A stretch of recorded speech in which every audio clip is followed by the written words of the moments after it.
Good morning, good afternoon, and welcome to Thoroughbred Ticket on Black-Eyed Susan Day 2021. I have a late pick 5 for you at Old Hilltop for a mere $54, and it will cover races 9 through 13, ending with the Black-Eyed Susan.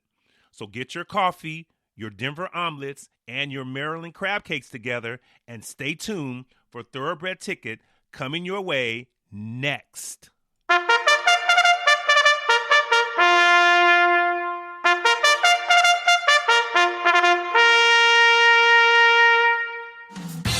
Welcome to Thoroughbred Ticket. We're playing the exotics like trifectas, superfectas. The pick 3, 4, 5, and 6 will become that much easier. Rushing to handicap multiple races? Well, your host will save you a bundle of time. And now here he is, the self-proclaimed expert handicapper, Mr. Kenneth Moultrie.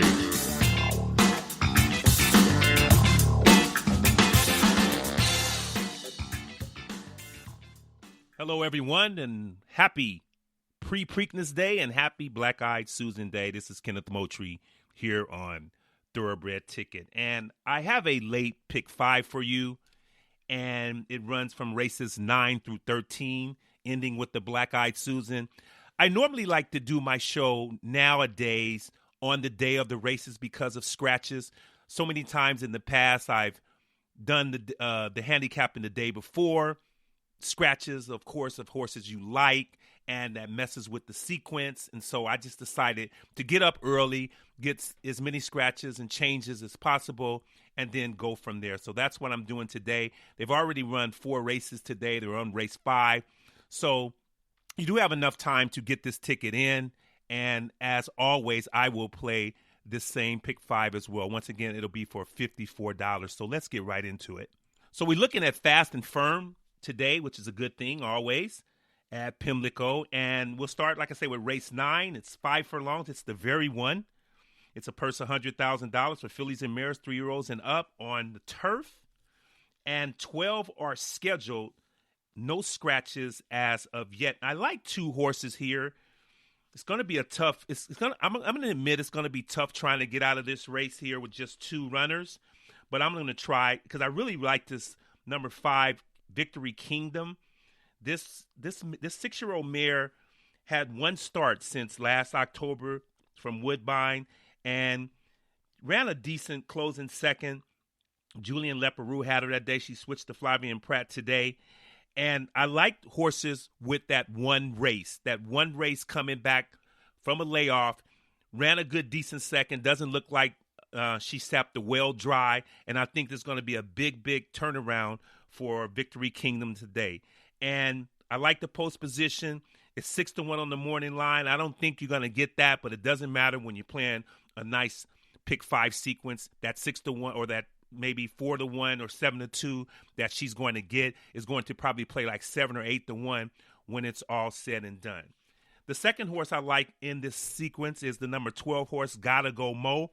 This 4-year-old filly by Uncle Mo. Jose Ortiz is going to ride for John Kimmel.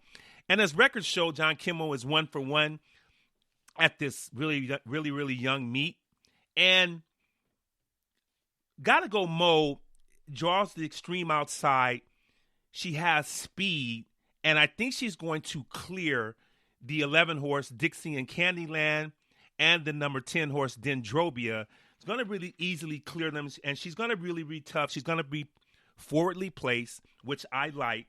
And if she crosses over, which I know Jose Ortiz will be able to do quite easily, she's going to be tough to catch. So as far as speed is concerned in this race, there are some horses that have some front-running ability, like the 3-horse Caravel and the 6-horse Queen of Shades. So both those fillies do have speed out of the gate. However, I would expect Jose to sit 3 wide on those 2 with Gotta Go Mo and then try to pounce going around the far turn.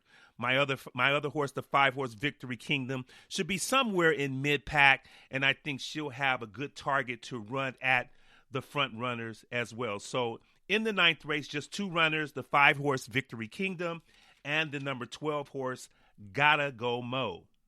Race 10 is the Grade 3 Miss Preakness Stakes. It's $150,000 added for fillies, 3-year-olds, and they're going to go 6 furlongs on the main track. 8 are now going to run, originally 9. And like I said, one reason I like doing the races the day of is to get scratches, because I did like the 7-horse Inject. That was she was my top choice, but she is now scratched, and now it's going to go, 8 runners are going to go here.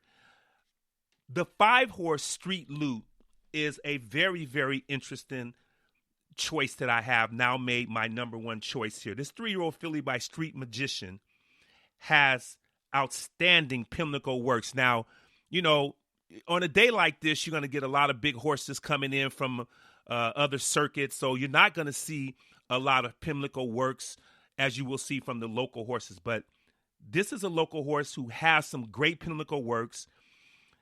Last race is on March 21st, but has an outstanding 59 breezing from the gate and a 46-4 on May 7th. Both of those were bullet works. She has a 5-hole. She has prominent speed, although she is cutting back, so she may not get the lead. She may be caught somewhere second or third, but trainer John Robb is having a good meet, 32% so far. And I think Street Loot, I think this filly's going to be in good position when they turn for home. I also like the number 8 horse, Euphoric. Now, what I like about Euphoric coming out of the Grade 2A Bells at Churchill,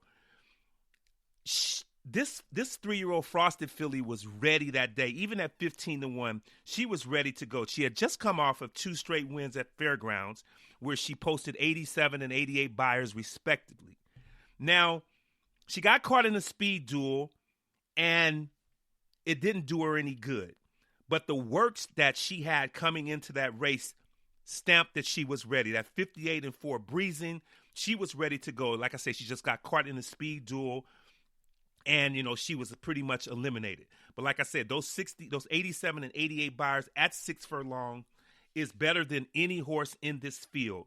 So she is going to be pretty much, I would think, one horse to beat here is going to be really tough to beat, the number 8 horse Euphoric. So the 2 I'm using here is the 5 Street Loot and the 8 Euphoric in race 10 at Pimlico. Third sequence of the pick 5 is the Hilltop. It's $100,000 for fillies, 3-year-olds, and they're going to go a mile on the turf. 14 were originally scheduled. Now they're down to 11. I'm going to give you the scratches if you don't have them already. The number 8, Il Mochicho, is scratched. The 11, Double Fireball, and the 14, Out of Sorts. So let's say leaving it down to a field of 11. My top choice in here is the number 3 horse, Alda. This is a Grand Motion horse. This is one of 2 Grand Motion horses in here, who's actually, I love to see this again. I'm going to handicap a lot of horses, you'll notice, with this particular running pattern. They're coming back off layoffs. They have 1 run. So this 3-year-old Munnings filly is coming from the Breeders' Cup Juvenile Fillies Turf, and where she was really, she was bet at 9-1 that day. And, a grade 1 at Woodbine, where she finished second. This is going to stamp her the toughest horse to beat in this particular race. I believe that coming out of the 5 furlong sprint, that really just made her sharp. And now she's stretching back out to where she's been more prominent in her career. She does have some 6 furlong races where she came from out of it, so to say. So I think in this particular situation, she's going to be closer to the lead. Like I say, coming out of that 5.5 furlong sprint at Keeneland. And I think Johnny V is going to have this filly in the right position to strike. I also like let me start with the number 6 horse. I'm going to try to go in order for horses I like. And even though they're going to go out of post position, the 6 horse, Mia Martina, is the second Grand Motion entry who I like in this race. She's coming off the grade 3 Gazelle, obviously on the main track at Aqueduct. But I'm going to throw that race out. Her turf races are outstanding pretty much. She broke her maiden at the old Hialeah Golfing Park West at 7.5 furlongs on grass. Then at Gulfstream for an optional claimer, she came out the clouds with I Rod, and she won with a 77 buyer. And then in the Florida Oaks, she was a fast closing fourth. And so, going to the main track at Aqueduct, probably not her game. Back to where she likes it best. Looks like she'll get a decent pace to run at. There's not a whole lot of world-beating speed here. The number 13 Phantom Vision is one coming out of sprints at Keeneland and Turfway Park that'll give Mia Martina something to run at. And like I say, I think this will be the right spot for Mia Martina as well. I'm going to mention the number 1 Tracy Flick. Now, she will take some action. She's adding blinkers for Shug McGahee. Joel Rosario will ride. But she's a maiden. She's actually was disqualified in both her races. So she actually crossed the wire at Gulfstream, but was disqualified and placed third. And then coming back at Keeneland, she missed by a nose going across the wire, but she was disqualified and placed 7. So it looked like she has some veering out problems. She's, like I say, she's adding blinkers today. This 3-year-old filly by Warfront. I think she's going to be part of the pace as well. But once again, she is a maiden. Yeah, I got to get my words right. She is a maiden, and getting the rail and having the knockheads with Phantom Vision may be detrimental to her chances. The other horse I like in here, the other filly, is the 2-horse Seasons. This 3-year-old filly by Tappet. It's coming out of the same, how do you pronounce that name? It's called the Natalma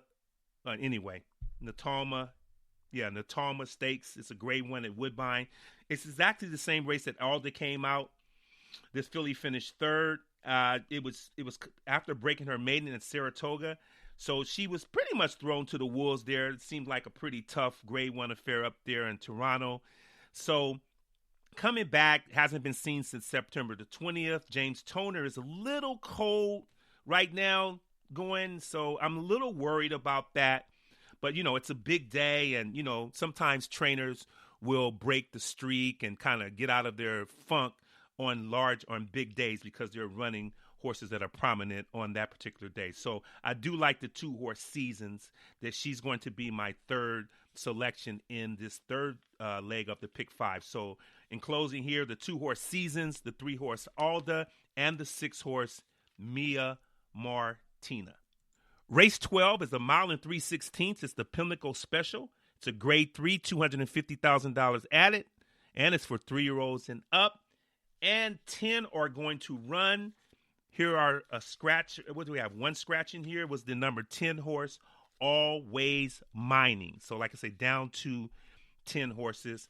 I'm going to start with defending champion Harper's First Ride, who won this race last year and got a 1-on-1 buyer. So she's 1 for 1 on the track. We know this gelding likes the track. It's Diodoro and his main man Cohen.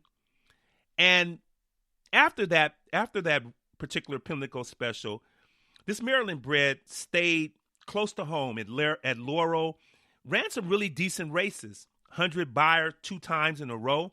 But then, as customarily as it always is, Diodoro, in his home track of Oakland Park, takes this gelding there, and he has basically 2 subpar performances. Well bet in both. Finished up the track, I would say, even though he finished third, it was by 8.5 lengths. And in the Essex, it's a $500,000 high price stake. She broke well. He broke well, got the lead, and just kind of coughed it up. But back to Pimlico, where he's 1 for 1, I think he's going to be really, really tough. Has a couple of slow works, like on May 7th, the 103 for 5 furlongs. Kind of worries me, but I'm going to go with the fact that this horse is 1 for 1 at the track, and most horses in this race and really on the card today have not even touched the Pimlico track.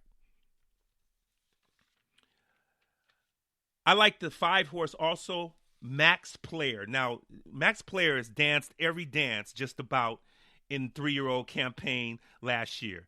This 4-year-old colt by honor code was in the Belmont, the Travers, the